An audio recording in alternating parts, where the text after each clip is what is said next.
बैठा ना सर माहौल चलना चाहिए घर काबर के मोरो घर वाले ना एक के जन घर में रहते काबर अभी सीजन है दूसरे चलत है दशहरा पाक चलत है एक से भी पूरा घर चलना चाहिए। मैं आहू आधिया मैं आहू आधिया मेरे हाल देखो आहू आधिया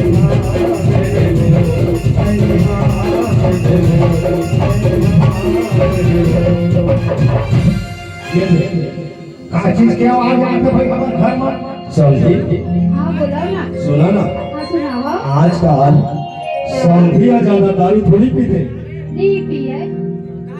आ तू तो मारते पीटते कहा था हाँ कत्ता टाइम मारते का बताबी समझी महाराज दिनों के मारते रातों के मारते।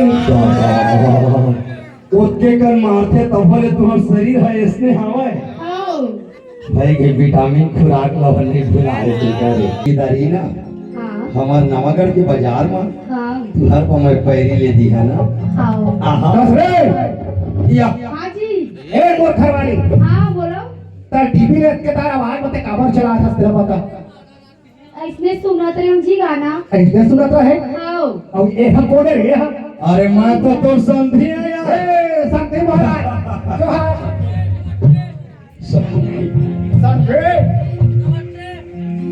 संते कहाँ गए रहे मैं हां खेत कहाँ घूमे में कह रहे हैं तेरे कत्ते में क्या है से करत रहे हूँ जी बैठी से तो चाय वाय बना के देते रहे हूँ। चाय बना के देत रहे हाँ पहले धुरिया ले बात करते तो करते में चपक के बात करत लगाओ काय कहीं से नहीं लागे जी तुम्हारा चपक के कहाँ बात करे हो। कैसे काबा है समझे हा ये देखो अभी से 10-5 मिनट होते समझे साला अब के दिन मैं आए तो बीड़ी माखुर व पूछती